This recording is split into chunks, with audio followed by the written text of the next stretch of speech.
Hello! ഒരു നീണ്ട വീക്കിന് അവസാനം കുറിച്ചുകൊണ്ട് വീണ്ടും സാറ്റർഡേ വന്നിരിക്കുകയാണ്.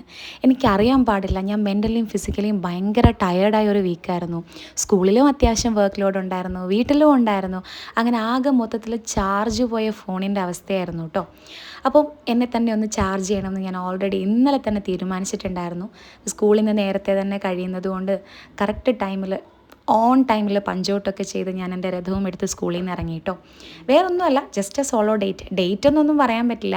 എനിക്കിഷ്ടമുള്ള കാര്യങ്ങൾ എന്തെങ്കിലുമൊക്കെ ചെയ്യാമെന്ന് വിചാരിച്ചു. അപ്പം നമ്മുടെ ആദ്യത്തെ ഡെസ്റ്റിനേഷൻ എന്ന് പറയുന്നത് ചായ് കിങ്സ് ആയിരുന്നു. എനിക്കറിയില്ല, ഈ ഒരു സ്ഥലം എനിക്ക് ഭയങ്കര സ്പെഷ്യലാണ്. അത് ഞാൻ ഒരു 6 മാസത്തിന് ശേഷമാണ് ഇവിടെ വരുന്നത് കേട്ടോ. 6 മാസത്തിന് ശേഷം ഞാൻ കാപ്പി കുടിക്കാൻ പോവാണ്. ഞാൻ ഇവിടുന്ന് ഒരു ക്യാപ്പിച്ചിനോയും കുട്ടി സമൂസയൊക്കെ ഓർഡർ ചെയ്ത് കുറച്ച് സമയം അവിടെ ഇരുന്നു കേട്ടോ. എന്തോ ഞാൻ പറഞ്ഞില്ല, അവിടുത്തെ ഒരു ആംബിയൻസ് എനിക്ക് ഭയങ്കര ഇഷ്ടമാണ്. നമ്മൾ ഒരാഴ്ച മുഴുവൻ പണിയെടുത്തിട്ട് വീക്കെൻഡിൽ നമുക്കിഷ്ടമുള്ള എന്തെങ്കിലും ഒരു കാര്യം ചെയ്യുമ്പോഴില്ലേ നമുക്ക് ഭയങ്കര ഒരു സെൽഫ് സാറ്റിസ്ഫാക്ഷനോ ഒരു സെൽഫ് പ്രൗഡോ ഒക്കെ തോന്നുന്ന ഒരു മൊമെൻ്റാണ് കേട്ടോ. അപ്പോൾ എൻ്റെ ക്യാപ്പച്ചിനോ വന്നു, സമൂസയും വന്നു. പതിവിലും നല്ല കയ്പ്പായിരുന്നു. ഞാൻ പറഞ്ഞില്ലേ 6 മാസത്തിന് ശേഷമാണ് ഞാൻ കാപ്പി കുടിക്കണേ. അപ്പം അതങ്ങോട്ട് ഇറങ്ങി പോകുന്നുണ്ടായിരുന്നില്ല. അതുകൊണ്ട് ഞാൻ കുറച്ച് ഷുഗർ ആഡ് ചെയ്തു. പിന്നെ ഡിസ്ക്ലെയിമർ, കാപ്പിയും ചായയും ഓയിലി ഐറ്റംസും ഒന്നും ഹെൽത്തിന് അത്ര നല്ലതൊന്നും അല്ല കേട്ടോ. പിന്നെ വല്ലപ്പോഴും ഒരിക്കലാവാം, അത്ര തന്നെ. പിന്നെ ഈ കുട്ടി സമൂസ, ഇത് ഞാൻ തമിഴ്നാട്ടിൽ മാത്രമേ കണ്ടിട്ടുള്ളൂ കേട്ടോ. ഭയങ്കര ടേസ്റ്റാണ് ഈ സാധനം കഴിക്കാൻ വേണ്ടിയിട്ട്. ഇതിൻ്റെ ഉള്ളിൽ കിഴങ്ങൊന്നുമില്ല, ഉള്ളിയുടെ ഒരു ഫില്ലിംഗ് ആണ്. ഭയങ്കര ടേസ്റ്റാണ് കേട്ടോ. അങ്ങനെ എൻ്റെ ക്യാപ്പച്ചിനോയും സമൂസയൊക്കെ കുടിച്ച് ഒരു 30 to 1 hour അവിടെ സ്പെൻഡ് ചെയ്തു. ഇടയ്ക്ക് ഇന്ദുവിനെ ഒന്ന് വിളിച്ച് വീഡിയോ കോളൊക്കെ വിളിച്ച് സംസാരിച്ച് എന്നെ തന്നെ ഒന്ന് ബൂസ്റ്റ് ചെയ്ത് ഒരു സെൽഫ് അനാലിസിസ് ഒക്കെ നടത്തി.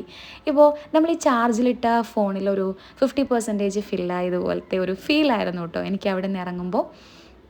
അപ്പോൾ ഞാനിത് എപ്പോഴും കാണാറുള്ള ബോർഡാണെങ്കിൽ പോലും ഇന്ന് എനിക്ക് എന്തോ അത് ഭയങ്കര സ്പെഷ്യലായിട്ട് തോന്നി.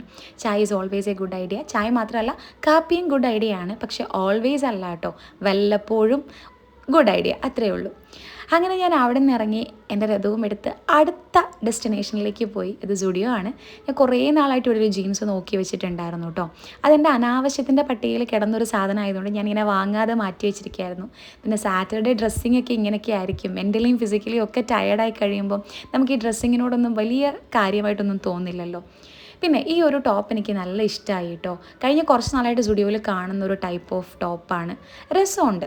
സ്ലീവ്ലെസ് ഒക്കെ ഇഷ്ടമുള്ളവർക്ക് അത് എടുക്കാവുന്നതാണ് കേട്ടോ. നല്ല രസമുണ്ട് അത് കാണാൻ വേണ്ടിയിട്ട്. സ്ലീവിൻ്റെ അവിടെ ഒരു സ്ട്രാപ്പാണ് വരുന്നത്. അപ്പോൾ ഇതാണ് ഞാൻ പറഞ്ഞ ജീൻസ്. അങ്ങനെ അതെടുത്തു.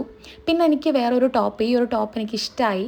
പക്ഷേ അതെൻ്റെ അനാവശ്യത്തിൻ്റെ കാറ്റഗറിയിലേക്ക് ഞാൻ തള്ളിയതുകൊണ്ട് അത് ഞാൻ എടുത്തില്ല. അങ്ങനെ സ്റ്റുഡിയോയിൽ നിന്ന് ഇറങ്ങി. അപ്പോഴേ don't forget to charge yourself. നമ്മളെ തന്നെ ഇടയ്ക്കൊക്കെ ഒന്ന് ചാർജ് ചെയ്ത് വെച്ചേക്കണം. അപ്പോൾ അത്രയേ ഉള്ളൂ. ടാറ്റാ.